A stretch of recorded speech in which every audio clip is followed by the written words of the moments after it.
Great German philosopher Friedrich নিৎজে পৃথিবীর ইতিহাসের সবথেকে শ্রেষ্ঠ ফিলোসফার সক্রেটসকে অত্যন্ত তীব্রভাবে ঘৃণা করত। ফ্রেডরিক নিৎজে যখন তার 24 বছর বয়স, তখন সে একটা বই লেখে, যে বইটার নাম হচ্ছে দ্য বার্থ অফ ট্র্যাজেডি।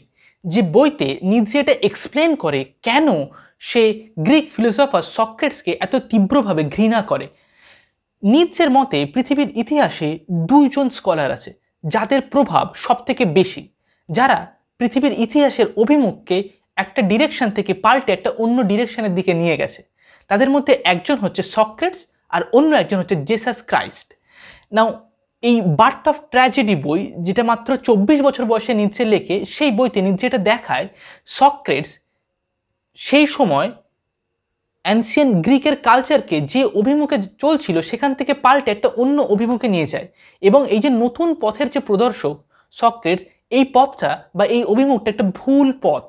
এবং তার পরবর্তীকালে সমগ্র ওয়েস্টার্ন ফিলোসফি, পুরো ওয়েস্টার্ন দেশটাই সক্রেটিক সেই পথকে ফলো করে। এবং আজকের দিনেও যে ওয়েস্টার্ন কালচার বা সিভিলাইজেশন আমরা দেখি, সেটাও কম বা বেশি সেই সক্রেটিক লজিক বা সেই সক্রেটিক মেথডের উপরেই নির্ভর করে। নিৎজে শুধুমাত্র সক্রেটসকে ঘৃণা করতে এমনটা নয়, বরং নিৎজে এটা লিখেছে যে অ্যানসিয়েন্ট গ্রিক একটা নতুন মনস্টারের জন্ম হয়েছে, একটা নতুন ডেভিল। এই যে নতুন মনস্টার, তার মুখে কিছু নতুন ধরনের বাণী শোনা যাচ্ছে, কিছু নতুন ধরনের কথা শোনা যাচ্ছে, যার কোনো মানে নেই, যেগুলো একটা ভুল ধারণা। এবং সেই নতুন মনস্টার গ্রিক দেশের যে চিয়ারফুলনেস, গ্রিক দেশের যে ভ্যালু, তাদের যে শক্তি বা ক্ষমতা, সেই যে গ্রেট ট্র্যাজেডি, সেই ট্র্যাজিক রাইটিং থেকে তাদের পথটাকে সরিয়ে একটা অন্য পথে, একটা যুক্তি বা একটা লজিক বা একটা র্যাশনালিজমের পথে নিয়ে আসছে কে না এই নতুন মনস্টার গ্রিক ফিলোসফার সক্রেটস। আজকের ভিডিওতে আমরা এটাই বোঝার চেষ্টা করব কেন নিৎজে সক্রেটসকে এরকম বলেছে, নিৎজের পয়েন্ট অফ ভিউটা অ্যাকচুয়ালি কি। ইউটিউবে ফ্রেডরিক নিৎজেকে নিয়ে অনেক ভিডিওস আছে। নিৎজে বলেছে the God is dead, Nietzsche nihilism, নিৎজের উবারম্যান বা সুপারম্যান যে ফিলোসফিক্যাল কনসেপ্ট, সেগুলো নিয়ে প্রচুর ভিডিওস আছে। কিন্তু প্রকৃত অর্থে নিৎজের ফিলোসফি অ্যাকচুয়ালি কি, সেটা কেউই এক্সপ্লেন করে না, কারণ সেটা অত্যন্ত ডিফিকাল্ট, সেটা অত্যন্ত জটিল, আর সেটা বোঝা বেশ কঠিন। আজকের ভিডিওতে আমি চেষ্টা করব নিৎজের সেই ফিলোসফিক্যাল কনসেপ্টগুলো যেখান থেকে শুরু হয়েছে, যেখান থেকে তার সূচনা হয়েছে, সেই জায়গাটা খুব ভালোভাবে এক্সপ্লেন করার। তো সেই জন্য আশা করব তোমরা এই ভিডিওটা প্রথম থেকে শেষ পর্যন্ত পুরোটা মন দিয়ে মনোযোগের সহকারে দেখবে, কারণ এই ভিডিওতে আমি অনেক গভীরভাবে এক্সপ্লেন করব নিৎজের পয়েন্ট অফ ভিউটা, কেন সে সক্রেটস সম্পর্কে এমন বলেছে। আর যদি তোমরা এটা না জানো যে সক্রেটস অ্যাকচুয়ালি ঠিক কী ধরনের ফিলোসফিক্যাল মডেল নিয়ে কথা বলেছিল, বা সে ঠিক কী বলতে চেয়েছিল সক্রেটস, এবং তার যে সিস্টেম অফ ফিলোসফি সেটা কি, তাহলে নিচের ডেসক্রিপশানে আমি কিছু লিঙ্ক দিয়ে দেবো, সেখান থেকে আমাদের অলরেডি সক্রেটসের উপরে মাল্টিপল ভিডিওস আছে, সেগুলো তোমরা দেখতে পারো। সোলের উপরে সক্রেটস ডেথ সম্পর্কে কী ভাবতো, মৃত্যুর পরে আমাদের জীবন কী হবে সেটা নিয়ে কী ভাবতো, গড এবং জাস্টিস নিয়ে কী ভেবেছে, ইত্যাদি সেই বিষয়গুলো নিয়ে অলরেডি আমাদের চ্যানেলে বেশ অনেকগুলো ভিডিও আছে, সেগুলো লিঙ্ক ডেসক্রিপশানে দেওয়া আছে। সেগুলো জানলে তোমরা সক্রেটিক যে মেথড সেটা সম্পর্কে জানতে পারবে। আর আজকে আমি এক্সপ্লেন করবো নিৎজের মেথড সম্পর্কে, বা নিৎজে ঠিক কী ধরনের ফিলোসফি দিয়ে গেছে আর কেন সেটা সক্রেটসের বিরুদ্ধে, এবং কেন সে সক্রেটসকে এত বেশি ঘৃণা করত। সক্রেটস আসার আগে অ্যানসিয়েন্ট গ্রিকে যেটা সবথেকে বেশি প্রচলিত ছিল সেটা হচ্ছে ট্র্যাজেডি। ট্র্যাজেডি মানে হচ্ছে কি, এক ধরনের এপিক পোয়েম, একটা মহাকাব্যের মতো, একটা কবিতার মতো লেখা, যেখানে অনেক দীর্ঘ লেখা, তার মধ্যে একটা গল্প বা একটা স্টোরি থাকে, এবং সেই গল্প বা স্টোরিটা সাধারণত ট্র্যাজিক হয়। ট্র্যাজিক মানে হচ্ছে যেখানে প্রধান চরিত্র বা নায়ক চরিত্র যে থাকবে সে শেষমেশ মারা যাবে, ঠিক আছে, মারা যাবে না, মানে তার সঙ্গে অনেক একটা ভাগ্যের পরিহাস ঘটবে, তার সঙ্গে অনেক সে দুঃখ পাবে, কষ্ট পাবে, সে ব্যর্থ হবে, সে যা কিছু ভাববে, সে অনেক হিরোর মতো কাজ করবে, অনেক নায়কের মতো কাজ করবে, সে হয়তো বিরাট বড় যোদ্ধা বা সে একজন মহান কোনো কাজ করার চেষ্টা করছে, কিন্তু শেষমেশ সে সেখানে সফল হোক বা না হোক, তার বাইরেও একটা বড় জগৎ আছে, সেই বড় জগতের যে ডিজাইন, তার সাপেক্ষে এই হিরো শেষমেশ একটা দুঃখজনক অবস্থা বা পরিস্থিতির সামনে এসে দাঁড়াবে। বিভিন্ন সিনেমাতে আমরা ট্র্যাজিক টোন দেখতে পাই, যেমন সালমান খানের একটা অত্যন্ত পুরানো সিনেমা যেটার নাম হচ্ছে তেরে নাম সিনেমা। এই সিনেমার গল্পটা কিছুটা ট্র্যাজিক ধরনের, ঠিক আছে। এছাড়া বাংলা বা হিন্দিতে আরও অনেক আমরা সিনেমা দেখেছি যেগুলো ট্র্যাজিক মুভি। তো আমরা বুঝতে পারি ট্র্যাজেডি মানে অ্যাকচুয়ালি কেমন। তো এই যে অ্যানসিয়েন্ট গ্রিকে যে ট্র্যাজেডিগুলো লেখা হতো সেগুলো আরও অনেক ডিপ, সেগুলো অনেক এক্সিস্টেন্সিয়াল বিষয়ে লেখা হতো, সেগুলো এপিক পোয়েট্রির ফর্মে লেখা হতো। এবং সক্রেটস যখন আসে তখন সক্রেটস কি করে, এই ট্র্যাজিক যে মানে কালচারটা, ট্র্যাজেডি নিয়ে চর্চা করা এবং সেই ট্র্যাজেডির মধ্যে মিথোলজিক্যাল স্টোরিজ, গডের সাথে মানুষের কি সম্পর্ক, যুদ্ধ, প্রেম, ভালোবাসা, জীবন, মৃত্যু, ধ্বংস, জীবনের মানে কি ইত্যাদি সব কিছু ট্র্যাজেডির মধ্যে উঠে আসতো। সেই ট্র্যাজেডিকে আলোচনা করার মাধ্যমে সবাই সেটাকে প্র্যাকটিস করতো, জ্ঞান বা নলেজকে অভ্যাস করতো। এবং সক্রেটস যখন আসছে তখন সে কি করছে, সে পুরো সভ্যতার মানে সেই গ্রিকের যে কালচার সেটাকে পাল্টে দিচ্ছে। সে বলছে এই ট্র্যাজেডির কোনো ভ্যালু নেই, এগুলো ইম্পর্টেন্ট নয়, এগুলো গুরুত্বপূর্ণ নয়, কারণ এগুলো এক ধরনের ইলিউশন। এর মধ্যে যা কিছু লেখা হয় সেটা একটা কাল্পনিক বা কল্পনাপ্রসূত। সাহিত্যিকরা, যারা লেখক, যারা কবি, তারা এগুলো লিখেছে। হোমারকে সে ক্রিটিসাইজ করেছে এবং অন্যান্য আরও যারা ট্র্যাজেডিয়ান ছিল তাদেরকে সে ক্রিটিসাইজ করেছে সক্রেটস। এবং সক্রেটস তার ইয়ং জেনারেশন বা নতুন যারা পিপল, তার যারা স্টুডেন্ট ছিল তাদেরকে এটা শেখাতো কি র্যাশনালিজম, লজিক, যুক্তি, কজেশন।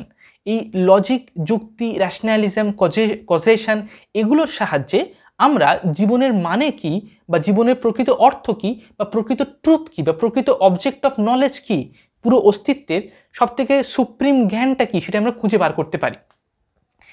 নিৎজে সে কি বলছে যে এই যে সক্রেটসের ধারণাটা, এটা অ্যাকচুয়ালি ভুল ধারণা। লজিক, রিজন বা সায়েন্টিফিক রিজন, লজিক বা র্যাশনালিজম, কজেশন এটা কখনোই আমাদের জীবনের সবথেকে গভীরতম যে সত্য বা গভীরতম যে জ্ঞান সেটা কখনো দিতে পারে না। বরং ওই যে ট্র্যাজেডি ছিল, যেটা থেকে মানে সক্রেটসের জন্য যে কালচারটা বিলুপ্ত হয়ে গেছে, এই সক্রেটস আসার ফলে পুরো সভ্যতাটা অন্য অভিমুখে চলে গেছে, সেই কালচারটা সেটাই ছিল অ্যাকচুয়ালি ট্রু কালচার বা সেটাই ছিল প্রকৃত জ্ঞানের একটা উৎস বা সোর্স। এবং নিৎজে সেই ট্র্যাজেডিকে ডিফেন্স করে এবং সক্রেটসকে অ্যাট্যাক করতে থাকে। কেন? এবং কেন সে বলছে যে ট্র্যাজেডি এত বেশি ভ্যালুয়েবল? র্যাশনালিজম, লজিক বা সায়েন্টিফিক রিজন তার একটা লিমিটেশন আছে এবং সেটা আমাদের হয়তো প্রয়োজন, কাজে লাগবে, কিন্তু সেটার সাহায্যে জীবনের মানে সবথেকে গভীরতম যে জ্ঞান, সবথেকে গভীরতম যে মিনিং, যেটা ট্রুথ, সেটাকে আমরা কখনোই লজিকের সাহায্যে খুঁজে পাবো না। আমরা যতই চেষ্টা করি না কেন কখনোই পাবো না। এটা হচ্ছে নিৎজে বলছে। এবং সে দেখাচ্ছে যে ট্র্যাজেডির মাধ্যমে সেটা অ্যাকচুয়ালি পাওয়া সম্ভব। এবং ট্র্যাজেডি থেকে এই যে সরে আসা, এটাই হচ্ছে কি শুধুমাত্র সেই গ্রিক কালচারের ভাগ্য বা ফেট এমনটা নয়, এটা শুধুমাত্র সক্রেটসের মধ্যে একটা ট্রান্সফরমেশন এসছে এমনটা নয়, বরং এটা পুরো পৃথিবীর ইতিহাসে তারপর থেকে সেই প্রথাটা বা সেই ধারণাটা চলে আসছে, যার ফলে ট্র্যাজিক কালচারটা মারা গেছে। এবং সেই ট্র্যাজিক কালচারের আবার নতুন করে কি জন্ম হবে কোনো দিনও এই ইতিহাসে? সেই জন্য এই বইটার নাম হচ্ছে দ্য বার্থ অফ ট্র্যাজেডি, বা যেটা নিয়ে নিৎজে অ্যাকচুয়ালি, যেখানে সক্রেটস সম্পর্কে এবং এই ট্র্যাজেডি সম্পর্কে নিৎজে লিখেছে। এবার নিৎজের অ্যানালিসিসে আসি, নিৎজে ঠিক কী বলতে চাইছে। নিৎজে বলছে যে ট্র্যাজেডি মানে আমরা যেটা ভাবি সাধারণত, অ্যাকচুয়ালি বিষয়টা তেমন নয়। ট্র্যাজেডি মানে হচ্ছে অ্যানসিয়েন্ট গ্রিকে যেটা হতো, ধরা যাক এখানে একটা স্টেজ আছে, ঠিক আছে, এই স্টেজের উপরে সাইডে পিছনে একটা দেয়াল করা আছে, বোর্ড দেওয়া আছে, এখান থেকে স্টেজে কিছু মানে অভিনেতারা আসবে, তারা অ্যাক্টিং করবে, আর সামনে একটা ফাঁকা জায়গা আছে, এই ফাঁকা জায়গাতে কিছু অর্কেস্ট্রা মানে মিউজিশিয়ান যারা মাঝে মাঝে কথা বলবে তারা দাঁড়িয়ে আছে, ঠিক আছে, যাদেরকে বলা হতো সেই সময় কোরাস। এখন যেমন হয় না, স্টেজে কোনো নাটক হলে পাশে অনেকে বাদ্যযন্ত্র, মিউজিক বাজায়, ড্রাম, ঢোল, তারপর বিভিন্ন রকমের মিউজিক্যাল ইনস্ট্রুমেন্ট থাকে, ঠিক তেমন তখন সেটাকে বলা হতো কোরাস। এখানে অ্যাক্টিং হচ্ছে, ড্রামা হচ্ছে, নায়ক নায়িকা বা হচ্ছে অন্যান্য চরিত্র তারা সবাই অভিনয় করছে, কখনো কখনো গডও এখানে অ্যাক্টিং করছে, ঠিক আছে, ট্র্যাজেডির মধ্যে। আর সামনে ফাঁকা জায়গাতে আছে কি কোরাস, সেখানে মিউজিশিয়ানরা আছে, আর চারিদিকে গোল করে একটা গ্যালারির মতো উঁচু উঁচু ধাপে একটা সিঁড়ির মতো উঁচু হয়ে আছে, সেই জায়গাতে দর্শকরা বসে থাকে, সেখান থেকে এই ট্র্যাজেডিটাকে সবাই দেখে, অবজার্ভ করে, ঠিক আছে, এটা একটা গ্যালারির মতো জায়গা। এবার এই যে কোরাস, সেই কোরাসে কি হতো, তারা সবাই মিউজিক বাজাচ্ছে, তারা অ্যাকচুয়ালি যে গল্পটা ঘটছে ট্র্যাজেডির মধ্যে তার কোনো অংশ নয়। এই কোরাসটা আর এই যে গল্পটা, এই দুটো একটা ডুয়েলিজমের মতো কাজ করে ট্র্যাজেডিতে। এই সব কিছু কে বলছে? নিৎজে বলছে। নিৎজের একটা আলাদা একটা ধারণা আছে ট্র্যাজেডি সম্পর্কে, তার একটা নিজস্ব কনসেপশন দিচ্ছে নিৎজে ট্র্যাজেডি সম্পর্কে। নিৎজে বলছে ট্র্যাজেডির মধ্যে আমরা দুই রকমের ফোর্স দেখতে পাই, একটাকে বলা হচ্ছে কি অ্যাপোলিন ফোর্স, আরেকটাকে বলা হচ্ছে কি ডায়নোজিয়ান ফোর্স। অ্যাপোলিন ফোর্সটা কি? অ্যাপোলিন ফোর্সটা হচ্ছে একটা অর্ডার, একটা একটা মানে সুনির্দিষ্ট শৃঙ্খলার মধ্যে সব কিছু চলছে, যেমন পৃথিবী সূর্যের চারিদিকে ঘুরছে, পৃথিবীর চারিদিকে চাঁদ ঘুরছে, গ্র্যাভিটেশনাল ফোর্স আছে, সব কিছু একটা প্রপার অর্ডারে চলছে, ঠিক আছে। অ্যাপোলিন ফোর্সটা হচ্ছে কি সেই অর্ডারকে রিপ্রেজেন্ট করে। অ্যাপোলিন ফোর্স কি রিপ্রেজেন্ট করে? ড্রিম স্টেটকে রিপ্রেজেন্ট করে, একটা স্বপ্নের দুনিয়া, একটা কাল্পনিক দুনিয়াকে রিপ্রেজেন্ট করে। অ্যাপোলিন ফোর্স আর কি রিপ্রেজেন্ট করে? এটা হচ্ছে একটা ইলিউশনকে রিপ্রেজেন্ট করে।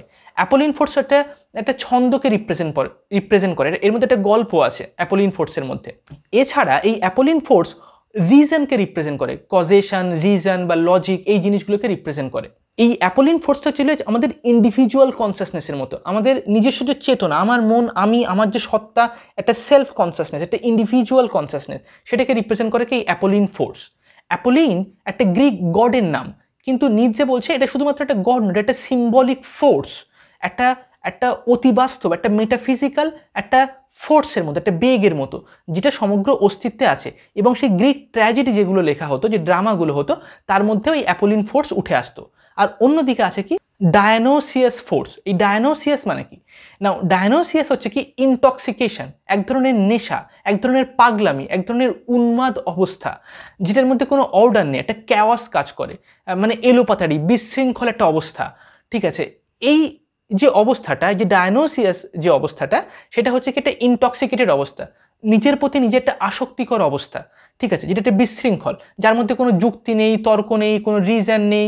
ঠিক আছে, যেটার মধ্যে কোনো অর্ডার নেই, যেটা হচ্ছে একটা ম্যাডনেসের মতো, একটা ক্রিয়েটিভ জিনিয়াসের মতো, যার মধ্যে থেকে একটা ক্রিয়েশন, একটা উন্মাদনা ছিটকে বেরিয়ে আসে। যেমন মা তার শিশুকে যেমন জন্ম দেয়, তখন যেমন যন্ত্রণা কাজ করে, ঠিক তেমনই হচ্ছে কি এই ডায়নোসিয়াস ফোর্সটা। ঠিক আছে, এ সব কিছু ক্রিয়েট করে এবং সে এই যন্ত্রণার স্টেটেই কাজ করে, যার জন্য সে একটা ইনটক্সিকেটেড সিচুয়েশনে থাকে সবসময়, একটা নেশাতুর, একটা স্বপ্নালু, মানে একটা নেশাচ্ছন্ন ঘোরের মধ্যে সবসময় ডুবে থাকে সে।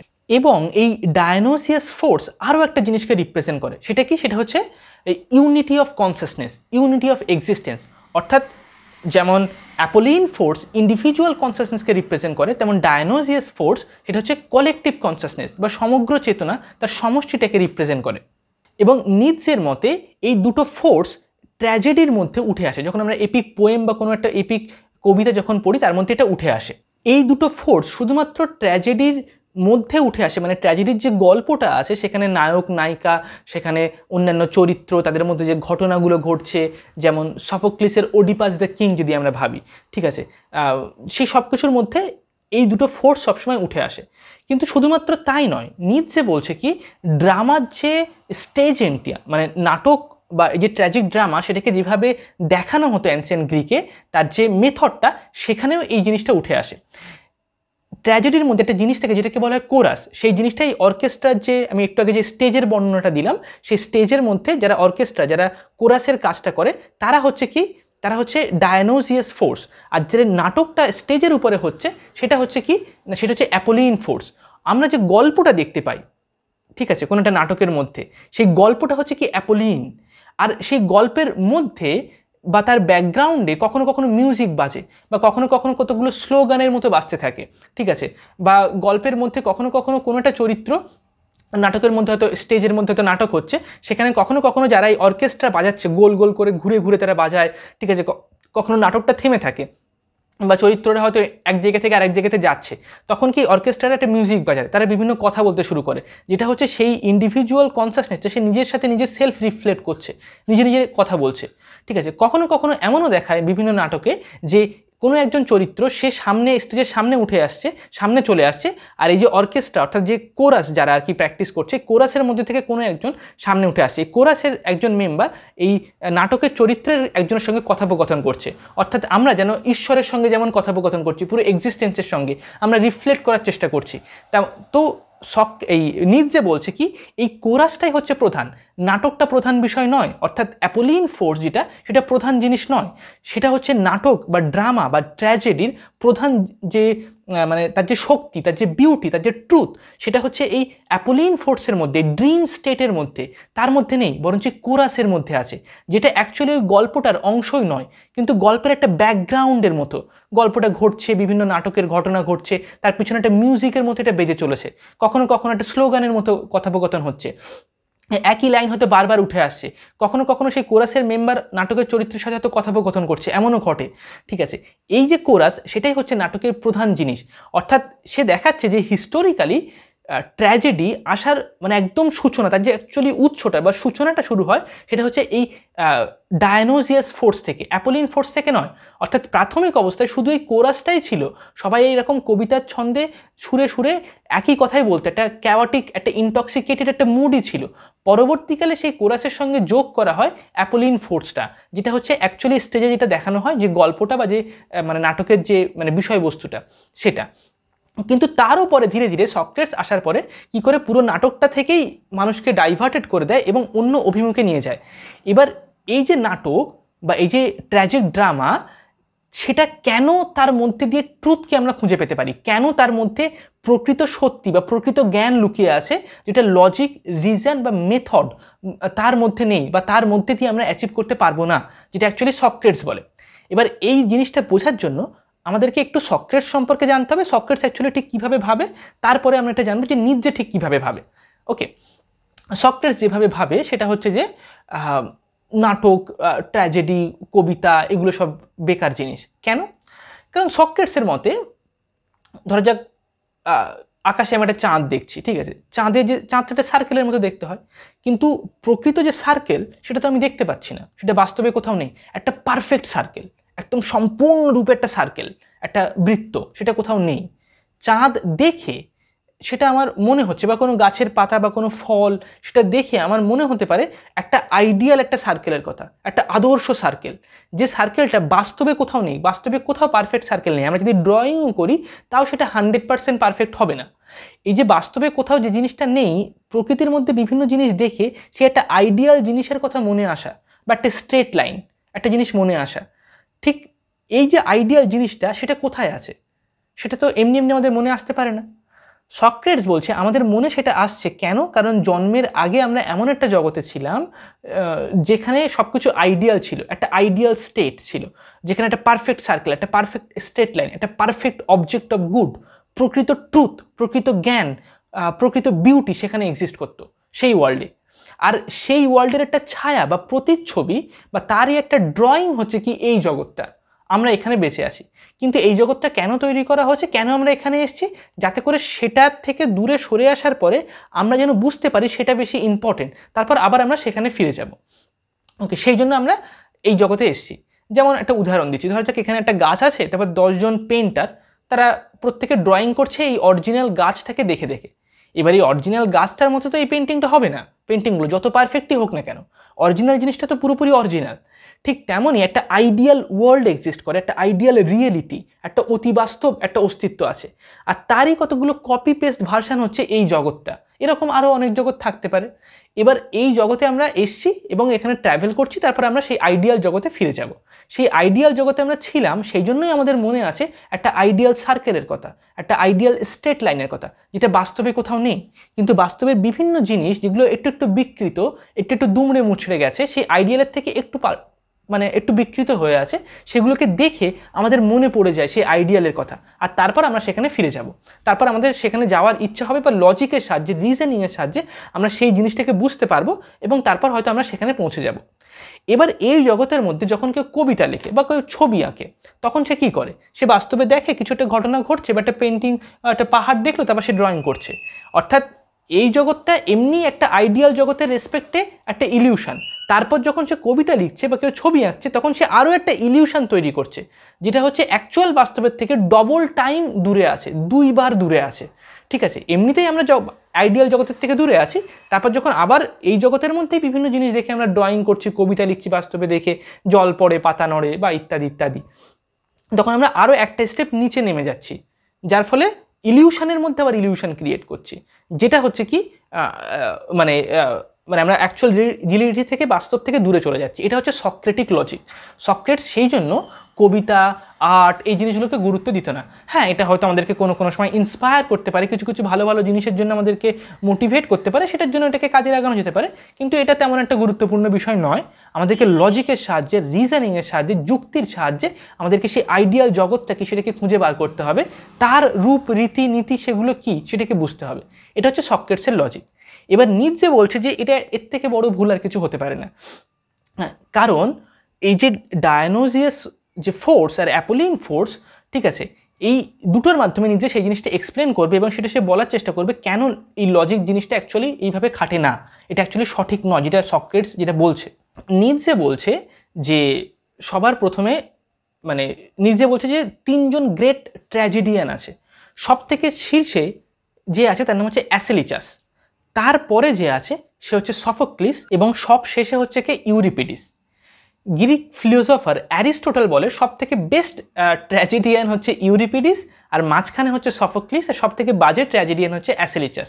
নিটজে বলছে না, এটা উল্টো, অ্যাকচুয়ালি সব থেকে বেস্ট ট্র্যাজেডিয়ান হচ্ছে অ্যাসেলিচাস, তারপরে হচ্ছে সফোক্লিস, তারপরে হচ্ছে ইউরিপিডিস। কেন?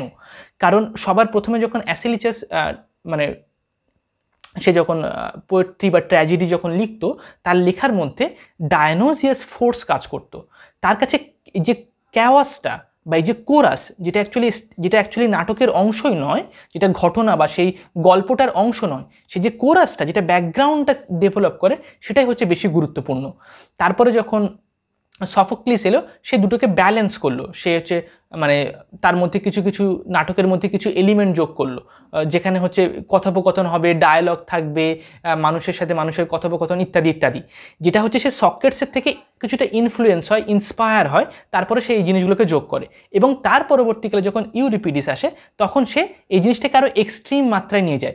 তার কাছে যে কোরাসটা, সেই কোরাসটা অ্যাকচুয়ালি কম ইম্পর্টেন্ট হয়ে ওঠে এবং সেই নাটকটা অনেক বেশি গুরুত্বপূর্ণ, সেই গল্পটা বেশি গুরুত্বপূর্ণ হয়ে ওঠে। তার ফলে সে গল্পের মধ্যে দেখাতে শুরু করে যে দুজন মানুষ তর্ক বিতর্ক করছে, কেউ একজন যুক্তি দিচ্ছে, আর একজন যুক্তি দিয়ে অন্য যুক্তিকে খণ্ডন করে দিচ্ছে, যেমন অ্যাকচুয়ালি সক্রেটিস করে থাকতো সেই সময়। সেই জিনিসগুলো সে দেখাচ্ছে এবং সেই জিনিসগুলোকে দেখানোর মাধ্যমে সে সাধারণ জনগণকে, যারা ভিউয়ার্স, যারা অডিয়েন্স, তাদেরকে মোরালাইজ করার চেষ্টা করছে, তাদের মধ্যে ভালো নীতি, ভালো বোধ দেওয়ার চেষ্টা করছে, তাদেরকে এটা বোঝানোর চেষ্টা করা হচ্ছে যে যুক্তি দিয়ে ভাবো, লজিক দিয়ে ভাবো, কোশ্চেন করো ইত্যাদি ইত্যাদি। এবং নাটকের মধ্যে এই জিনিসটা ইনক্লুড করার ফলে সেই কোরাসের যে প্রভাবটা সেটা কম হয়ে গেছে, এবং এই কোরাসটাই হচ্ছে বেশি ভ্যালুয়েবল। কেন এই কোরাস জিনিসটা অ্যাকচুয়ালি কি একটু পরে আমরা জানতে পারবো, তখন বুঝতে পারবো কেন সে বারবার কোরাসটাকে ইম্পর্টেন্স দিচ্ছে। নাটকটা বা অ্যাপোলিন ফোর্সটা বেশি তার কাছে গুরুত্বপূর্ণ নয়। আমাদের লাইফটা অ্যাকচুয়ালি একটা অ্যাপোলিন ফোর্সের মতোই কাজ করে, একটা স্বপ্নের মতো, ঠিক আছে, যেটা অ্যাকচুয়ালি বাস্তব নয়, সব কিছু ড্রিম স্টেটে চলছে। আর এই যে কোরাসটা, যেটা হচ্ছে প্রাইমাল ওয়াননেস, একটা প্রাইমাল ক্যাওয়াটিক ওয়াননেস। এই প্রাইমাল ক্যাওয়াটিক ওয়াননেস মানে আবার কি? বিগ ব্যাং সায়েন্টিফিক্যালি যদি আমরা বলি, যেখান থেকে পুরো বিশ্বটা, ব্রহ্মাণ্ডটা সূচনা হয়েছে, ঠিক আছে, কয়েক বিলিয়নস অফ ইয়ার্স অফ আগে, ঠিক আছে, অনেক কোটি কোটি কোটি কোটি বছর আগে। না, সেখানে একটা লুমিনিয়াসলি একটা ক্ষুদ্র পয়েন্ট ছিল, যে পয়েন্টের বিস্ফোরণের ফলে একটা বিগ ব্যাং হয়েছে, যার ফলে পুরো ইউনিভার্সটা সৃষ্টি হয়েছে। এই প্রাইমাল ক্যাওয়াটিক ওয়াননেস মানে হচ্ছে কি, সেই বিগ ব্যাং হওয়ার আগে যে অবস্থাটা ছিল, সমগ্র অস্তিত্ব, সমস্ত যে এনার্জি আছে, সমস্ত যে রূপ আছে, বস্তু বা অর্গ্যানিক লাইফ, যত প্রাণী, লাইফ ফর্ম, নেবুলা, গ্যালাক্সি, সব কিছু ওই বিন্দুর মধ্যে, মানে তার মধ্যেই লুকিয়েছিল, তার মধ্যে একটা মানে সামেটে হয়েছিল, তার মধ্যে একসাথে মিশেছিল। ওটা হচ্ছে ওয়াননেস, এক হয়ে থাকা। প্রাইমাল মানে হচ্ছে সব থেকে আদিম, সব থেকে প্রাচীন। আর ক্যাওয়াটিক মানে কি, ওর মধ্যে বিশৃঙ্খল অবস্থা ছিল, সেটা ছিটকে বেরিয়ে আসার ফলে একটা অর্ডার, মানে একটা অর্ডারে পুরো ইউনিভার্সটা চলছে, কতগুলো ম্যাথামেটিক্যাল লস, কতগুলো রুলসের মধ্যে দিয়ে চলছে, ঠিক আছে। এই অর্ডার বা এই লস, এই যে রুলস, সেটাই হচ্ছে কি অ্যাপোলিন ফোর্স। সেটা হচ্ছে কি একটা ড্রিমের মতো, একটা স্বপ্নের মতো, পুরো ক্রিয়েশনটা, পুরো এক্সিস্টেন্সটা, যেটা একটা গল্পের মতো, যেটা হচ্ছে স্টেজের মধ্যে, সেই নাটকের মধ্যে দিয়ে আমরা সেটা তুলে ধরি। আর সেই গল্পে বা সেই নাটকের মধ্যে কখনো কখনো সেই হচ্ছে ক্যাওয়াসটা, সেই ব্যাকগ্রাউন্ড সেট আপটা উঠে আসে, সেই হচ্ছে সেই পুরো ঘটনাটা ঘটার আগে যে প্রাইমাল ক্যাওয়াটিক ওয়াননেস ছিল, সেটাকে রিপ্রেজেন্ট করে নাটকের মধ্যে কে, সেই কোরাসটা কখনো কখনো সের মধ্যে ইনভেট করে। কোরাসটা হচ্ছে একটা মায়ের গর্ভের মতো, যেখানে মা যেমন শিশুকে জন্ম দেয় তার গর্ভ থেকে, কোরাসও হচ্ছে ঠিক সেই জিনিসটা। কোরাসের মধ্যে থেকে অ্যাকচুয়ালি অ্যাপোলিন ফোর্সটা উঠে আসে, কোরাসের মধ্যে থেকে অ্যাকচুয়ালি নাটক বা ড্রামা বা ট্র্যাজেডিটা উঠে আসে। এবং এই কোরাসটা থেকে আমরা ধীরে ধীরে, প্রথমে কোরাসটা বেশি গুরুত্ব পেত, কিন্তু ইতিহাস ঘটতে ঘটতে, সক্রেটিস আসার পরে, তার পিপলরা আসার পরে, তার স্টুডেন্টসরা আসার পরে, তাদের দ্বারা ইনফ্লুয়েন্স হতে হতে সেই অ্যাটেনশনটা কোরাস থেকে সত্যি সত্যি ধীরে ধীরে নাটকের দিকে এলো, গল্পের দিকে এলো। তারপর সেখান থেকে আরও সত্যি সত্যি তার মধ্যে বিভিন্ন তর্ক বিতর্ক জুড়ে গেল, তারপর গল্পের রূপটাই পাল্টে গেল, তারপর কোরাসটা ধীরে ধীরে হারিয়ে গেল। এবং এই কোরাসটাই হচ্ছে সব থেকে গুরুত্বপূর্ণ। এই কোরাস, তার মধ্যে এমন একটা ইম্পালস লুকিয়েছিল, সেই যে প্রাইমাল ক্যাওয়াটিক ওয়াননেস, সেই জিনিসটা সেটা নিজের মধ্যে নিজে সম্পূর্ণ ছিল না, কমপ্লিট ছিল না, স্যাটিসফাই ছিল না, সেই জন্য তার একটা ক্রিয়েশন দরকার। সে ঈশ্বর যদি আমরা ভাবি এখানে, গড কেন পুরো এক্সিস্টেন্সটাকে ক্রিয়েট করলো? গডের একটা ইলিউশন দরকার। গডের এমন একটা কোনো কিছু সৃষ্টি করার মাধ্যমে, কোনো কিছু ক্রিয়েট করার মাধ্যমে গড সেই ক্রিয়েশনের মধ্যে দিয়ে নিজে আমেজড হতে চায়, নিজে সেই ইলিউশনটার দিকে তাকিয়ে নিজে একটা সুখ বা তার একটা নিজস্ব সেলফ উপলব্ধি, মানে নিজের অস্তিত্বের একটা উপলব্ধি করতে চায়। যদি গড সমস্ত কিছু ক্রিয়েট না করতো, তাহলে গডের এক্সিস্টেন্সকে কে ভ্যারিফাই করতো? মানে কেউই থাকতো না, কোনো ক্রিয়েচারই থাকতো না, কোনো প্রাণী থাকতো না, কোনো অর্ডার থাকতো না, কোনো রিয়েলিটি থাকতো না। তো গডের কাছে এটা ইম্পর্টেন্ট, মানে সেই প্রাইমাল ক্যাওটিক ওয়াননেস। নিজ গড শব্দটা খুবই ঘৃণা করতো, এটা শুধু আমি বোঝানোর জন্য ব্যবহার করছি, ওকে? নিজ এখানে বারবার প্রাইমাল ক্যাওটিক ওয়াননেস বলেছে, অ্যাকচুয়ালি রিলিজিয়াস সেন্সে এখানে গড বলা হচ্ছে না, বা ধর্মীয় দিক থেকে।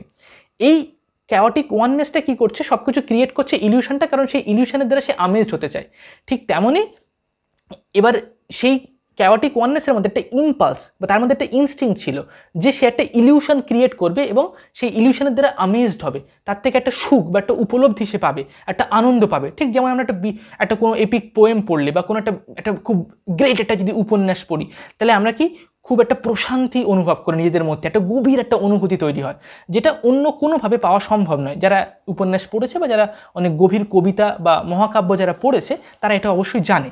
যাতে এমন এক ধরনের অনুভূতি বা এমন একটা কিছু ইনসাইট আমরা পাই, এমন কিছু জিনিস আমাদের মধ্যে ঘটে, একটা ট্রান্সফরমেশন, একটা রূপান্তর ঘটে, যেটা অন্য কোনো ডিসিপ্লিনের জন্য সেটা হয় না।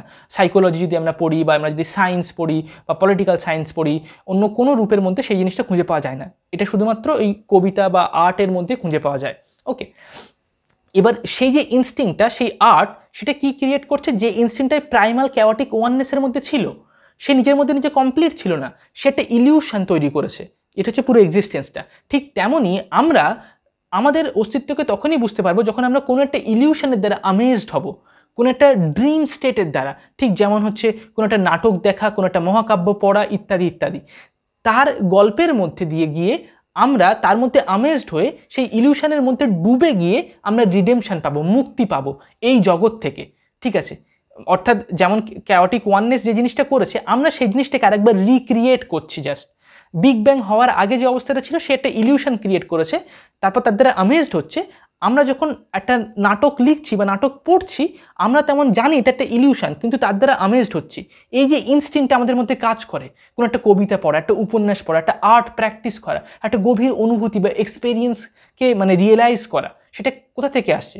কারণ আমরা সেই ক্যাওটিক ওয়াননেসের সেই যে ইনস্টিংক্টটা, সেটাকে রিক্রিয়েট করছি, সেটাকে আরেকবার প্র্যাকটিস করছি, এবং একমাত্র এটার মাধ্যমেই আমরা জীবনের প্রকৃত ট্রুথ বা প্রকৃত জ্ঞানটা কি, সেটাকে আমরা উপলব্ধি করতে পারবো, সেটাকে আমরা খুঁজে পেতে পারবো। অন্য কোনোভাবেই পাওয়া সম্ভব নয়। নিচে এটা বলছে যে লজিক, রিজন, কজেশন, এই জিনিসগুলো আমাদের ইম্পর্টেন্ট। কেন? কারণ আমাদের প্রত্যাহিক জীবনের যে বিভিন্ন কাজকর্ম আছে, সেগুলোর জন্য এগুলো গুরুত্বপূর্ণ। যদি আমাদের কাছে মেডিসিন না থাকে, তাহলে আমরা চিকিৎসা করাবো কী করে? আমাদের রোগ কী করে সুস্থ হবে? এক জায়গা থেকে আরেক জায়গায় যাওয়ার জন্য যদি কোনো যানবাহন না থাকে, তাহলে কী করে হবে? ঠিক আছে, সেগুলোর জন্য খুব গুরুত্বপূর্ণ। আমাদের ডে টু ডে লাইফের জন্য, কন্ডিশনকে ম্যানেজ করার জন্য, বিভিন্ন জীবনের যে শর্ত আছে, নিয়ম কানুন আছে, সেগুলোর মধ্যে চলার জন্য আমাদের যুক্তি, তর্ক এগুলোর প্রয়োজন। কিন্তু যুক্তি, তর্ক, রিজন এগুলোর মাধ্যমে প্রকৃত যে নলেজ, প্রকৃত যে জীবনের যে সবথেকে সাবলিম, সবথেকে বিউটিফুল, সবথেকে গহীন যে জিনিসটা, এটাকে খুঁজে পাওয়া সম্ভব নয়, সেখানে পৌঁছানো সম্ভব নয়। সেটা একমাত্র ইলিউশন। জীবনের থেকে ইলিউশনের মধ্যে নিজেকে সাবমিট করে দিয়ে, সেখানে গিয়ে সেই নাটক চরিত্রের মধ্যে দিয়ে, সেই নাটকের ঘটনার মধ্যে দিয়ে যখন আমরা সেটা দেখি বা যখন আমরা সেটা লিখি, তখন আমরা সেই একইভাবে নায়কের মতো করে দুঃখ পাই, কষ্ট পাই, সাফার করি, যেন আমরা সেই ইলিউশনের মধ্যেই যেন বেঁচে আছি, অথচ তার থেকে ডিট্যাচ।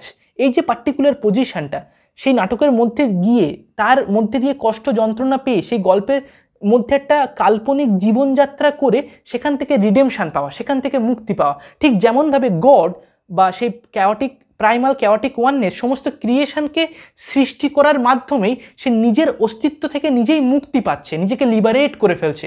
যদি সে ক্রিয়েশন না করতো, তাহলে সে গড হচ্ছে কি করে? যে সৃষ্টিই করতে পারে না, সে কি করে ঈশ্বর হচ্ছে? সে কি করে সেই প্রাইমাল ক্যাওটিক ওয়াননেসটা, সে ওয়াননেস ক্যাওটিক বলছে কারণ ওর মধ্যে পুরো এই জিনিসটা একটা বিশৃঙ্খলভাবে লুকিয়ে ছিল, মানে একটা সুপ্ত অবস্থায় ছিল।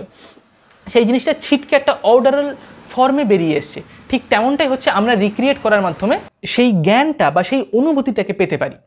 এখানে নিচে হচ্ছে দ্য উইজডম অফ সেলেনিয়াসকে রিকল করছে। সেলেনিয়াস একটা বিখ্যাত চরিত্র যেটা গ্রিক ট্র্যাজেডি এবং গ্রিক ড্রামার মধ্যে ইউজ করা হয়, যেখানে কিং মিনাস বলে একজন রাজা ছিল, যে রাজা সেলেনিয়াসকে খুঁজে বেড়াচ্ছে। রাজা সেলেনিয়াসকে কেন খুঁজছে? কারণ সেলেনিয়াস হচ্ছে সব থেকে ওয়াইস ম্যান, সব থেকে জ্ঞানী মানুষ এই পৃথিবীর। সেলেনিয়াসের কাছে এই কিং মিনাস কিছু প্রশ্ন করতে চায়, সেই জন্য সেই রাজাটা সেলেনিয়াসকে খুঁজছে, the wise man, most wise man. কিন্তু কখনো সে খুঁজে পাচ্ছে না সেলেনিয়াসকে। তারপর শেষমেশ অনেক পরিশ্রম করার পরে সে সেলেনিয়াসকে খুঁজে পেল, সেলেনিয়াসকে ধরে আনা হয়েছে। এবার রাজা কিং মিনাস সেলেনিয়াসকে জিজ্ঞাসা করছে, বলো what is the best thing a man can do, মানে মানুষের জীবনে বা মানুষের জন্য সব থেকে শ্রেষ্ঠ জিনিস কোনটা? তো সেলেনিয়াস তার কোনো উত্তর দিচ্ছে না। ঠিক আছে, সেলেনিয়াস চুপচাপ মাথা নিচু করে ওখানে দাঁড়িয়ে আছে বা বসে আছে। এবার সেলেনিয়াস যখন কোনো উত্তর দিচ্ছে না, রাজা বারবার প্রশ্ন করছে।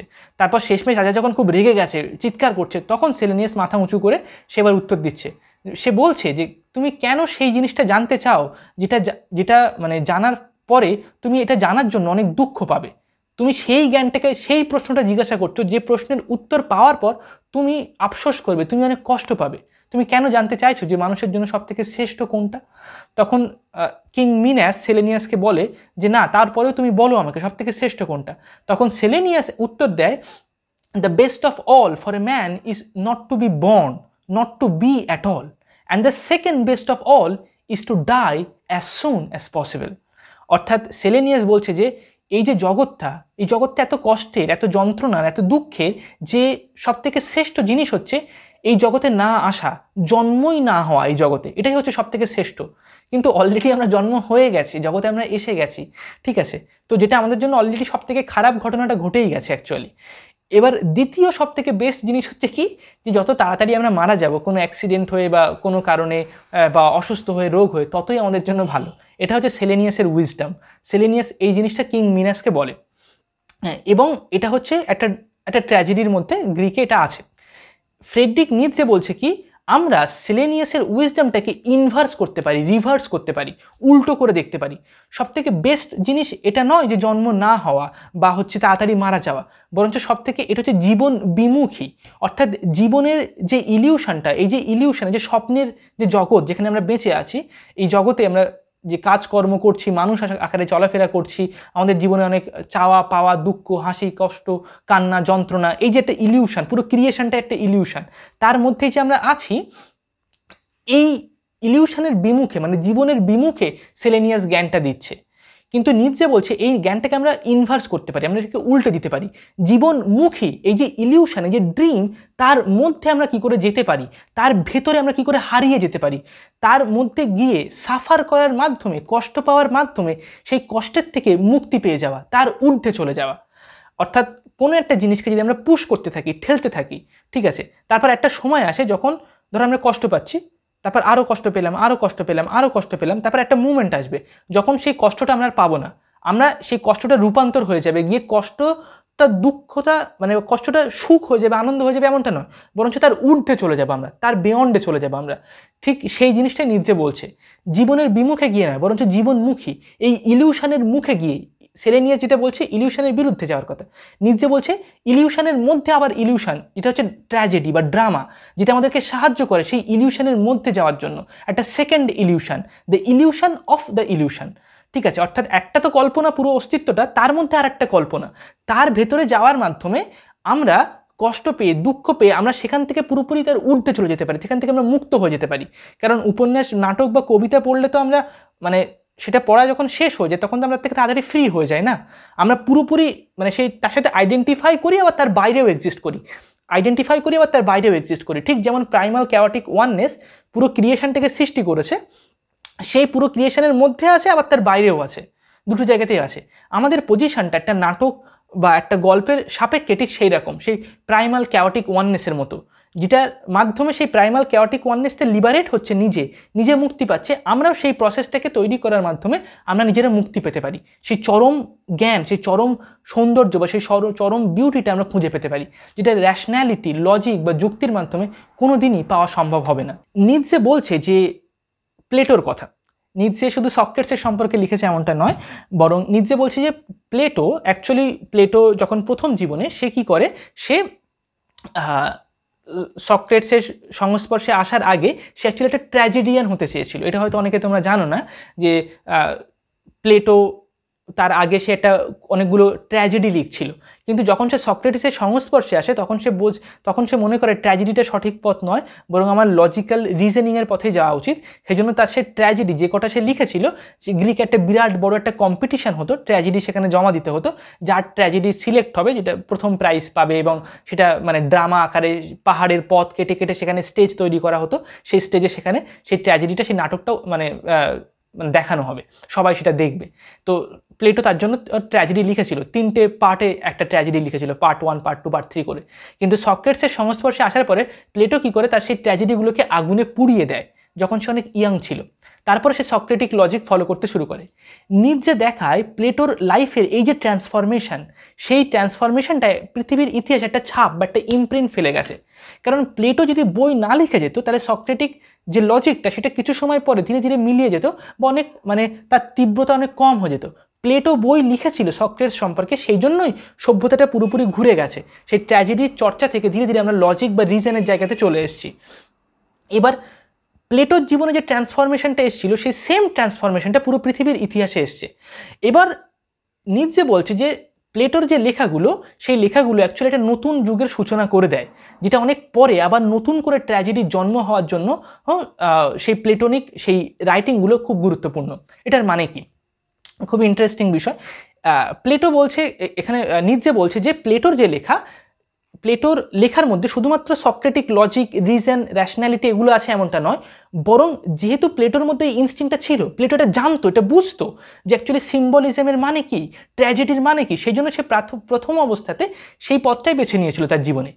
এবার যখন সে সক্রেটিসের সঙ্গে সে যখন বই লিখতে শুরু করে, মানে তার ডায়ালগগুলো লিখলো, তখন তার সেই ইনস্টিংক্টটাকে সে পুরোপুরি সাপ্রেস করতে পারলো না, সেটাকে সে পুরোপুরি চেপে ধরে রাখতে পারলো না নিজের মধ্যে, যার কারণে তার লেখার মধ্যেও সেই ইনস্টিংক্টটা কখনো কখনো উঠে এসেছে। সেখানে অনেক সিম্বলিক বিষয় নিয়ে সে আলোচনা করেছে তার রাইটিংয়ের মধ্যে, মিথোলজি নিয়ে প্লেটোর লেখার মধ্যে অনেক উঠে এসেছে। ইনফ্যাক্ট সবথেকে ইন্টারেস্টিংলি প্লেটোর লেখা একটা এসে ফর্মে নয়, প্রবন্ধের মতো করে প্লেটো লিখে যায়নি, যেমনভাবে অ্যারিস্টটল তার ফিলোসফি বইগুলো লিখে গেছে। প্লেটো লিখেছে কিভাবে, ডায়ালগের ফর্মে। অর্থাৎ সক্রেটস রাস্তা দিয়ে যাচ্ছে, তার সঙ্গে অন্য একজনের দেখা হলো, সে একটা অন্য কাজে যাচ্ছিল, সক্রেটস একটা অন্য কাজে যাচ্ছিল, তারপর তাদের মধ্যে কথোপকথন শুরু হলো, তারপর তর্ক বিতর্ক শুরু হলো, তারপর আরও 5 জন এলো, তারা তর্ক বিতর্ক করলো।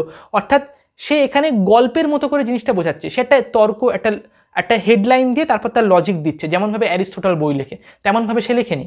সে একটা ড্রামার যে সেটিংটা সেটা সে দেখেছে।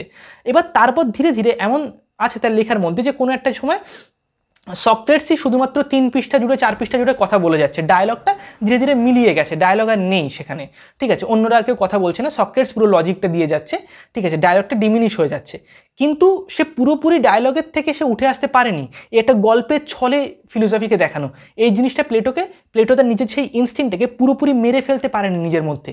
সেই জন্য সে ফিলোসফিকে ফলো করলেও তার মধ্যেও সেই জিনিসটা আরও একবার উঠে এসেছে।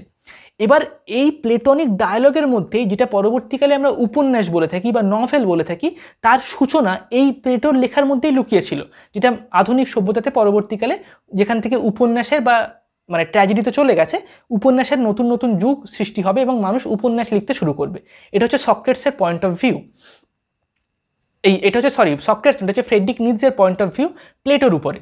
নিৎজে যখন সক্রেটসকে মনস্টার বলছে, ইভেল বলছে, অ্যাকচুয়ালি নিজে লিটারালি এই শব্দগুলো লিখেছে তার বইতে, কিন্তু ঠিক আছে, এটা আমি বাড়িয়ে বলছি না, একদমই সে লিখেছে যে একটা ডেভিল, একটা মনস্টার জন্ম হয়েছে অ্যানসিয়েন্ট গ্রিকে। নাও যখন সেই এই জিনিসটা বলছে, তখন সে অ্যাকচুয়ালি সক্রেটিস সেই মানুষটাকে বলছে না, বরঞ্চ সক্রেটিস যে ফিলোসফিক্যাল সিস্টেমটা দেওয়ার চেষ্টা করছে, সেটা সক্রেটিস দেওয়ার অনেক আগে থেকেই তার কিছু কিছু সূচনা হয়ে গেছিল। সক্রেটিস তার একটা পরিপূর্ণ একটা মাত্রা দিয়েছে, সম্পূর্ণরূপে তার রূপটা ধারণ করেছে সক্রেটিসের মধ্যে দিয়ে। এবং নিৎজে যখন সক্রেটিসকে ক্রিটিসাইজ করছে, তখন সেটা বলছে যে সক্রেটিস হচ্ছে একটা কি, মানে ক্লাইকোপের মতো, ঠিক আছে, অর্থাৎ সক্রেটিস হচ্ছে একটা মানে এক চোখ, যেমন মানুষ যাদের দুটো চোখ থাকে না, যাদের একটাই চোখ থাকে, সেটা হচ্ছে কপালে থাকে, ঠিক আছে, সে এক চোখ দিয়ে পৃথিবীকে দেখে। সক্রেটিস হচ্ছে সেরকম মানুষ, এক চোখে সব কিছু দেখা যায় না, ঠিক আছে। তো সেই ক্লাইকোপ, সক্রেটিসের সেই ক্লাইকোপটা হচ্ছে কি রিজন, লজিক, যুক্তি, সেটা দিয়ে সে পুরো জগৎটাকে দেখার চেষ্টা করছে, সব কিছুকে সে কম্প্রিহেন্ড করার চেষ্টা করছে, জীবনকে বোঝার চেষ্টা করছে। তো সেই ক্লাইকোপটা কে নিচে বলছে সে একটা ক্লাইকোপের মতো করে বিহেভ করছে এবং পুরো সভ্যতাটা একমুখী চলছে, কিন্তু তার পরিবর্তে আমাদের যেটা করা হচ্ছে সেটা ট্র্যাজেডি, একটা যেখানে হচ্ছে অ্যাপোলিন ফোর্স আর ডায়োনিসিয়াস ফোর্স দুটোই মিলে মিশে, দুটো একসঙ্গে মিলে গিয়ে সেই ড্রামা বা সেই নাটকটা তৈরি হয়। সেখানে সেই গল্পের মধ্যে সেই জিনিসটা উঠে আসে, দুটো একটা প্যারাডক্স, একটা কন্ট্রাডিকশন। ঠিক যেমন প্রাইমাল ক্যাওটিক ওয়াননেস, সে ঠিক তার উল্টো জিনিসটা সে ক্রিয়েট করেছে। সেই প্রাইমাল ক্যাওটিক ওয়াননেসটা তো কি ইটারনাল, ইমমর্টাল, সে কখনো মরে না, সে অসীম। আর সে যেটা তৈরি করেছে, যেটা সে সৃষ্টি করেছে, সেটা তারা কি, সারা সবাই মারা যায়, আমরা সবাই ধ্বংস হয়ে যাব, সবাই একদিন মারা যাব, ও তার মধ্যে থেকে আমরা উঠে এসেছি। ঠিক তার উল্টো, তার অপোজিশনটা, তার নেগেশনটা, অর্থাৎ এখানে একটা প্যারাডক্স কাজ করছে। ঠিক তেমনই এই ট্র্যাজেডির মধ্যে অ্যাপোলিন ফোর্স আর ডায়োনিসিয়াস ফোর্সের মধ্যে একটা প্যারাডক্সিক্যাল নেচার বা একটা ইন্টারমিঙ্গেলিং, একটা মিলেমিশে এই নাটকটা পুরো জিনিসটা তৈরি হয়, যার ফলে সেটা একটা ক্লাইকোপের মতো বিহেভ করে না, যেটা হচ্ছে সক্রেটসের ক্লাইকোপ। যখন সক্রেটস যে সময় আসে, সেই সময়কালে অলরেডি অ্যানসিয়েন্ট গ্রিক অনেক রকমের প্রবলেম বা অরাজকতা চলছিল, এবং সেই সময় কাউকে ফলো করার মতো বা কোনো জিনিস জানার মতো বা জ্ঞানকে প্র্যাকটিস করার মতো তেমন কিছুই ছিল না। ভালো ট্র্যাজেডি তখন ছিল না, যে ট্র্যাজেডির সময়কালগুলো ধীরে ধীরে চলে আসছিল। অ্যাসিলিচাসের ট্র্যাজেডিটা তখন ধীরে ধীরে তার পরবর্তীকালে সময়কালে চলে এসেছে, সক্রেটস জন্ম হয়েছে যখন। এবার সেই সময় সক্রেটস যখন পথ দেখাতে শুরু করে এবং সক্রেটস যখন শেষকালে যখন মারা যায়, সে তার এই একমুখী যে চোখ, সেই একমুখী যে রিজন, লজিক, সেই জিনিসটাকে আত্মরক্ষা করার জন্য, সেটাকে ডিফেন্স করার জন্য সে শেষমেশ সে জানতো, নিজে বলছে যে সক্রেটস জানতো যে যদি সে তার গ্রিক দেশ থেকে যদি সে পালিয়ে গিয়ে আত্মরক্ষা করতো, লাস্টে তো সক্রেটস হেমলক বিষ পান করে মারা যায়, কারণ তার এগেনস্টে কিছু অ্যালিগেশন এসেছিল সেই সময় গ্রিকের যে কোর্ট ছিল সেই কোর্টে, না যে সে যে ইয়ং পিপলদের মাইন্ডকে দূষিত করে দিচ্ছে, তাদেরকে ভুল পথে পরিচালনা করছে, এমনটা। যদি সক্রেটস অন্য দেশে পালিয়ে যেত বা তার সাজাটা যদি কম হয়ে যেত, যদি সে মারা না যেত, তাহলে সবাই অ্যাকচুয়ালি সক্রেটসকে ফলো করতো না। সক্রেটস যেহেতু মারা গেছে, সক্রেটস যেহেতু হারিয়ে গেছে, এই যে ডাইং সক্রেটস, এই যে সক্রেটস যে মারা যাচ্ছে, এই যে মৃত্যুরূপী সক্রেটস, এই ছবিটা বা এই জিনিসটা একটা সিম্বলিক লেভেলে সেই সময়কার যারা ইয়ং জেনারেশন, তারা এটাকে আইডিয়ালাইজ করতে শুরু করে দেয়। তারা মনে করে সক্রেটস যখন কোনো একটা রিজন বা কজেশনকে প্র্যাকটিস করার জন্য যখন সে মৃত্যুবরণ করে নিল, তার মানে এটা হচ্ছে সব থেকে আদর্শ। এই যে মৃত্যুমুখী সক্রেটস, তার ছবিটা সেই জেনারেশনের মধ্যে ছড়িয়ে পড়ে এবং তারা সক্রেটিক লজিককে প্র্যাকটিস করতে বা চর্চা করতে শুরু করে, এবং এটা অনেক বিরাট পপুলারাইজ হয়, এবং ধীরে ধীরে সেই ড্রামা বা ট্র্যাজেডির যে প্রকৃত গহীন যে জ্ঞানগুলো, সেগুলো ধীরে ধীরে কম হতে শুরু করে, এবং পরবর্তীকালে জেনারেশনরা সক্রেটসকে ফলো করতে শুরু করে দেয়। এবার এই যে ডাইং সক্রেটস, সেই জিনিসটা পুরো পৃথিবীর ইতিহাসের যে কনসাসনেস, বেসিক্যালি ওয়েস্টার্ন সিভিলাইজেশনের যে কনসাসনেস, তার মধ্যে এই জিনিসটা অন্তর্নিহিত হয়ে যায়, এবং তারপর থেকে পুরো ওয়েস্টার্ন সিভিলাইজেশন, তারপরে যত ফিলোসফার এসছে, তারা সবাই কোনো না কোনোভাবে সক্রেটস কী বলেছে তার উপরে কমেন্টস দেওয়ার চেষ্টা করেছে, তার উপরে রিজন করার চেষ্টা করেছে, সে কোথায় ভুল বলেছে, সে কোথায় ঠিক বলেছে, তার যুক্তির সেই শৃঙ্খলার মধ্যেই আটকে গেছে, গিয়ে সেখানেই তারা কাজকর্ম করতে শুরু করেছে। এবং কেন সেটা হয়েছে? কারণ যে ডাইং সক্রেটসের যে ইমেজটা, যেমন জেসাস ক্রুসিফাই হয়ে যাচ্ছে, সেই যে ছবিটা, এটা এমন একটা ছবি যেটা পৃথিবীর কোটি কোটি মানুষের মাইন্ডের মধ্যে যেমন লুকিয়ে আছে, ঠিক আছে? লর্ড কৃষ্ণা ফ্লুট বাজাচ্ছে, এটা যেমন কোটি কোটি মানুষের মাইন্ডের মধ্যে লুকিয়ে আছে, এটা তার কনসাসনেসের মধ্যে একটা সিম্বলিক ইমপ্রেশন ক্রিয়েট করে। এবং শুধু এখন আছে এমনটা নয়, এটা হাজার হাজার বছর ধরে চলে আসছে। এটা নিয়ে আরও অনেক কিছু চর্চা করা হচ্ছে, অনেক কিছু লেখা হচ্ছে, আলোচনা করা হচ্ছে, ডিসকাস করা হচ্ছে, ইন্টারপ্রিটেশন দেওয়া হচ্ছে, ইত্যাদি ইত্যাদি। ঠিক তেমনই ডাইং সক্রেটসের ইমেজটা একটা আইডিয়াল ইমেজ, একটা আইডিয়াল সিম্বল হিসেবে কাজ করে ওয়েস্টার্ন সিভিলাইজেশনের জন্য। যে সিম্বলের কাছে, সেই আইডিয়াল সিম্বলের জন্য তার পিছনে হারিয়ে যায় প্রকৃত যে জ্ঞানের উৎস, সেটা হচ্ছে ট্র্যাজেডি, ট্র্যাজিক ড্রামা, যেটা অ্যাসিলিচাসের যে ট্র্যাজেডি, সেই ড্রামাগুলো, সেই নাটকগুলো হারিয়ে যায়, এবং যেখানে আমাদের ফিরে যাওয়া উচিত। এবং সেটা কি, কেন ফিরে যাওয়া উচিত? Because of chorus. সেই যে কোরাস, যে কোরাসটা হচ্ছে সেই নাটকের প্রধান বিষয়বস্তু নয়, বরঞ্চ তার ব্যাকগ্রাউন্ডের কাজ করে, তার ব্যাকগ্রাউন্ড মিউজিকের মতো কাজ করে, যেখান থেকে নাটকটা বা সেই গল্পটা জন্ম হয়, সেই কোরাসটাই হচ্ছে প্রধান। সেই কোরাসটার যে পজিশনটা, যদি আমরা একটা নাটককে দেখছি, সেই নাটককে দেখার একজন দর্শক আকারে, সেই একজন দর্শক যতটা ভালো সেটা দেখে বুঝতে পারবে, তার থেকে বেশি ভালো একটা পজিশন সেই নাটককে দেখার, এটা হচ্ছে পজিশন অফ দ্য কোরাস। যে কোরাসের জায়গাতে দাঁড়িয়ে আছে, যে তার মধ্যে অংশগ্রহণ করছে, সে জাস্ট দূর থেকে দেখছে একটা নাটক, যে দর্শক বসে আছে এমনটা নয়, বরঞ্চ সে নাটকের মধ্যেকার অংশ নয়, সেই ইলিউশনের মধ্যে আছে এমনটা নয়, বরঞ্চ সেই যে কোরাস যে নাটকের মধ্যে অংশগ্রহণ করছে, কিন্তু সেই অ্যাপোলিন ফোর্স, সেই ইলিউশনের মধ্যে সে চরিত্র নয় কোনো একটা। যেমন ইউনিটি অফ কনসাসনেস বা কমপ্লিট যে কনসাসনেস, সেই যে প্রাইমাল ক্যাওটিক ওয়াননেস, সে ঠিক যেমন অবস্থাতে আছে, এই কোরাসটাও ঠিক সেই অবস্থাতে। আমরা যখন দর্শক হয়ে নাটক দেখি তখন নয়, বরং যখন আমরা কোরাস হয়ে নাটক দেখি, কোরাসের মধ্যেকার সেই অর্কেস্ট্রা হয়ে নাটক দেখি, আমরা তার মধ্যে অংশগ্রহণ করছি, আবার তার বাইরেও আছি। সেই জায়গাটাই হচ্ছে সবথেকে সাবলিম পজিশন, সবথেকে গভীরতম অবস্থা কোনো একটা নাটককে দেখার বা বোঝার বা জানার। যখন আমরা সেই অবস্থাটাকে গ্রহণ করতে পারবো, তখন আমরা সেই নাটকের সংস্পর্শে আসতে পারবো, তার মধ্যে ডুবে যেতে পারবো, তার জ্ঞানটাকে আমরা দেখতে পাবো, তার মধ্যেকার যে গহীন যে কারেন্ট অফ ট্রুথ, তার মধ্যে যে লুকিয়ে আছে, যে সত্যগুলো যুক্তি লজিক দিয়ে অ্যাচিভ করা পসিবল নয়, সেই জিনিসটাকে তখন আমরা দেখতে পাবো সেই গল্পের মধ্যে দিয়ে, সেই ইলিউশনের মধ্যে দিয়ে। ঠিক যেমনভাবে প্রাইমাল ক্যাওটিক ওয়াননেস এই সমস্ত ক্রিয়েশনের সব কিছুকে দেখার চেষ্টা করে বা স্পর্শ করার চেষ্টা করে। ওকে, তো এই ছিল হচ্ছে ফ্রেডরিক নিৎজের বেসিক কিছু আন্ডারস্ট্যান্ডিং, সে কীভাবে তার লাইফের বেসিক ফিলোসফিগুলোকে ডেভেলপ করে এবং তৈরি করে। নিৎজেকে এই জন্য আজকের দিনে বলা হয় অ্যান্টি ফিলোসফার, অর্থাৎ ফিলোসফির মধ্যে এমন কিছু ট্র্যাডিশন আছে যেটা হার্ডকোর যে ফিলোসফি তার বিরুদ্ধে গিয়ে কথা বলে। হার্ডকোর ফিলোসফি বলতে কি সক্রেটিক ফিলোসফি বোঝায়, যেখানে লজিক, রিজন, তারপর সিস্টেমেটিক একটা ডেভেলপমেন্ট থাকবে, সেই পাথওয়েটা বোঝায়। অন্যদিকে নিৎজের মতো ফিলোসফার বা যারা ডিকনস্ট্রাকশনিজমে বিলিভ করে, যেটা আমরা পরে আলোচনা করব, ঠিক আছে, তারা হচ্ছে কি অ্যান্টি ফিলোসফার। ল্যাকানও একটা লেভেলে বলা যেতে পারে অ্যান্টি ফিলোসফার, ঠিক আছে, কারণ ল্যাকানও প্রথাগত যে স্ট্রাকচারাল যে মডেল বা সিস্টেমেটিক যে প্রসেস ফিলোসফির, সেটাকে ফলো করেনি পুরোপুরি। ওকে, তো এই ছিল আজকের ভিডিও, আশা করি তোমাদের ভালো লেগেছে। তো নিৎজে সম্পর্কে কিছু ধারণা পেয়েছো, অনেকেই আমাকে বলছিলেন নিৎজে নিয়ে ভিডিও বানাতে, তো এত ডিটেলসে বানালাম।